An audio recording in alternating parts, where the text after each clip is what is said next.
Good afternoon, it's Pastor Marty from the Afternoon Drive, making a rare Sunday video, so I'm going to need a little extra kick right now.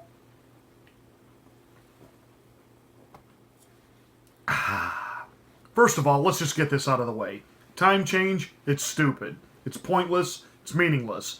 There's 24 hours in the day. Whether you move the clock ahead or back, you don't gain or lose time. Time is what it is.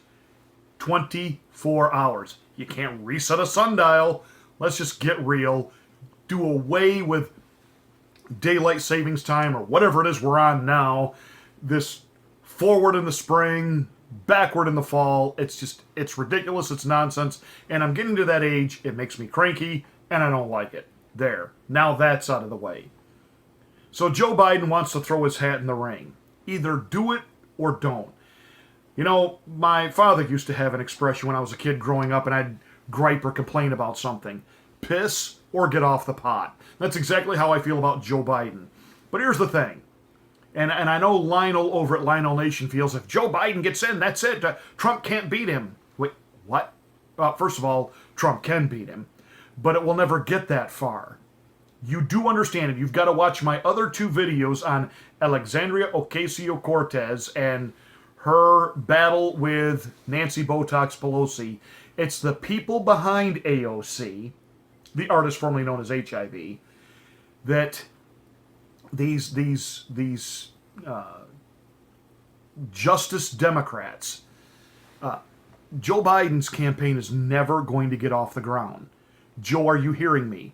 The party has gone so far to the left, so far socialist. You will never get your campaign off the ground. Even if they rig it like they did for Hillary. Even if you've got enough people in the inner sanctum that they can pull those strings and make that happen for you, which that I don't doubt. You understand your campaign will never get off the ground. Because if they feel like it's been stolen again, like it was from Bernie, you see the kind of protesting they did in the streets after Trump got elected, after he became the president, and what they've been doing to him since. Do you understand, Joe? They will do that through your entire campaign. They will show up at your rallies. They will try to burn down the buildings you're in. You got that, right? Your campaign will never get off the ground. So, spare yourself the embarrassment and me having to look up all your gaffes and have fun with it on the afternoon drive. Just go do whatever it is that you do. Ride the Amtrak, I don't know, fish. Just go do something. Just don't even think about it. Now, Ann Bipolar Coulter, who I sometimes refer to as Ann in Heat Coulter. I call her that because she's always in love with whatever she thinks is the new flavor within the Republican Party that she thinks can win. Remember when she was all in for Chris Christie? Remember when she was all in for Mitt Romney because he was good looking, he was polished, he was articulate. I didn't really hear him espousing what we would consider the real conservatism that President Donald Trump is legislating by, or I should say enacting as the executive branch, what he is espousing and pushing forward on a conservative agenda, the likes of which a lot of real conservatives are saying, wow, I never thought Donald Trump would actually govern like this, but he is. It's great. But of course, Ann in Heat Coulter has a problem. He hasn't built the wall yet. And now, over the weekend, President Trump, and this is a great setup, it's that 1-2 punch that Trump does. The first punch is he tweets out that she's what, a nutty whack job. Because she's all over Twitter banging him for not having built the wall and saying that the only national emergency is the fact that Trump is an idiot.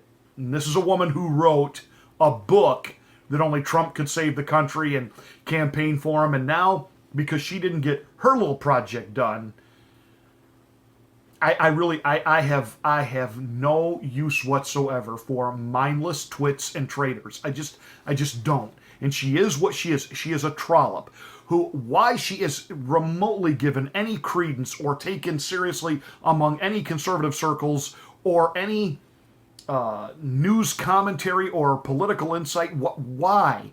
Why is she taken seriously? Why does the conservative media think she's one of us? She's not. She's a fraud. She's in it for a paycheck. Period.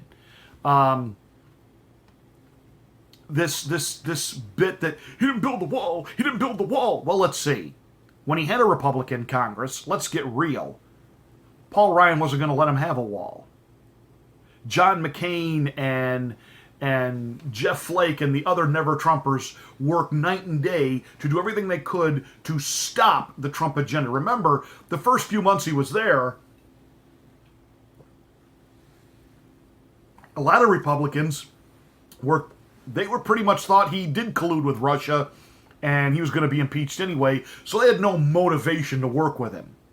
Well, then when they realized the whole Russia collusion thing was a big, nothing burger and a lie, some of them came around to the Trump way of thinking, but a big chunk of them did not. Case in point, repealing Obamacare. Where was Paul Ryan? Where was John McCain?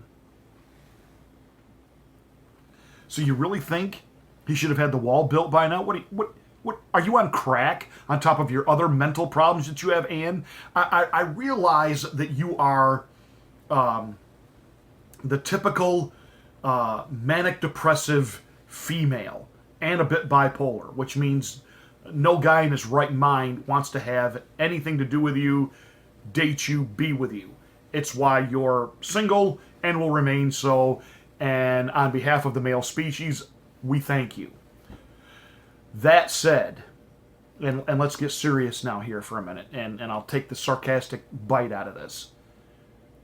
The president, in his 1-2 punch, he tweets out that she's a nutty whack job, and then today out comes the headline, he's going to hit Congress up for over $8 billion. That's up from the 5, $8 billion for the wall. Well, it's going to be a showdown. He won't get... I've watched this president constantly 10 steps ahead and was upset that he ended the government shutdown. He took the government shutdown as far as he could, and it wasn't about it hurting him. It was going to start really hurting some of the American people that needed services. So in good faith, he reopened the government. Now, Nancy Botox Pelosi, the party of opposition, we get what they're about. Somehow, the president playing the long game here, he sees a way to bring them back to the negotiating table on this wall issue. And I know a lot of people thought, well, this is dead. I mean, because he tried to enact the national emergency. The Republicans, some of them are going to vote against him, like Rand Paul, who doesn't know the Constitution, apparently. Some people like Ann Coulter have said, well, he should just get the military. Well, what do you think he's doing, you twit? By declaring the national emergency, that means he wants access to funds available through the Pentagon and the Defense Department. But it's been kicked to the Ninth Circuit, who have said, no, you can't. Now, I know there's some of us that would like Trump to basically just ignore the Ninth Circuit, but if he does that, we're going to be ripped and ticked when the next Democratic whatever manages to crawl its way into the White House and does it on something like climate change or taking our guns away, etc. Circumventing a court order saying, you can't do that. So the president he's playing the game, yet at the same time, he's got another game rolling, which is why all of a sudden he said, I'm going to hit Congress up for the $8 billion. He's going to make even the Republicans, I think, at this point, look, tell the American people, you defend now to the American people, you defend to your base, which is now my base, why you're opposing any type of real funding for the wall. This is going to be good. The president, in his instincts, as it gets closer to 2020, I think he really picks up on the fact that the American people do want border security. Don't listen to this nonsense you hear on the mainstream lying legacy media. Nobody wants the wall. Nobody wants the wall. People want security. They want real border security. And they know they can get it with President Trump. And when Coulter keeps fighting him on this issue and fails to mention that the Republicans weren't going to give it to him either, well, who does she think is going to do this? Who does she think within the Republican Party will fight for this like Donald Trump has? Jeb Bush isn't gonna. Marco Rubio's not. There's no one within the Republican Party that cares about this issue like Donald J. Trump, willing to fight for it. Because Republicans, by and large, as soon as there's a little bit of opposition, they fold. So, Anne, please do us a favor. I don't care if you go away angry.